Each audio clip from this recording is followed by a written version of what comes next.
જામનગરમાં મોટી હવેલી દ્વારા આજે મંગળવારે સવારે સૂર્યોદય પહેલાના સમયે હોલિકા મહોત્સવ ઉજવવામાં આવ્યો હતો। મોટી હવેલી નજીકના ચોકમાં દર વર્ષની માફક આયોજિત આ હોલિકા મહોત્સવમાં પૂજ્ય શ્રી વલ્લભરાયજી મહોદય તથા શ્રી રસાદ્ર રાયજી મહોદય સહિત વલ્લભકુળ પરિવાર તેમજ આ વિસ્તારના રહેવાસીઓ અને વૈષ્ણવો ઉપસ્થિત રહ્યા હતા અને હોલિકા મહોત્સવનો આનંદ માણ્યો હતો। શ્રી રસાદ્ર રાયજી મહોદયના જણાવ્યા પ્રમાણે ગઈકાલે સોમવારે ભદ્રા હોવાથી આજે મંગળવારે વહેલી સવારે સૂર્યોદય પહેલા હોલિકા મહોત્સવ ઉજવવામાં આવ્યો હતો।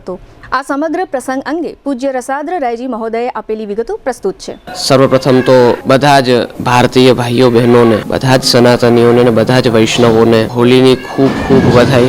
પૂર્ણિમા પ્રાતઃકાલ 6:30 વાગ્યે સૂર્યોદયથી પૂર્વ યોગ્ય મુહૂર્ત ન હતું, એટલે કે ભદ્રા બેસી હતી, એ કારણથી કાલ ન થઈ શકે, એટલે આજે પ્રાતઃકાલ સૂર્યોદયથી પૂર્વ હોલિકા પ્રદીપન જે આપણે વર્ષોથી આ હવેલીના ચોકમાં થતું આવ્યું છે એ પ્રમાણે આજ ખૂબ સુંદર રીતે થયું। એ પૂર્વ એકાદશીથી 4 દિવસ સુધી નિત્ય પ્રભુ સન્મુખ સ્વાંગ અલગ અલગ વેશભૂષા કરીને નાચ્યા। એ સિવાય રાલના દર્શન થયા અને રંગ ઉડ્યો, એમાં અનેકો વૈષ્ણવોએ ખૂબ લાભ લીધો। તો આ શુભ પ્રસંગે બધા જ સનાતની ભાઈઓ બહેનોને ખૂબ હોલીની શુભકામનાને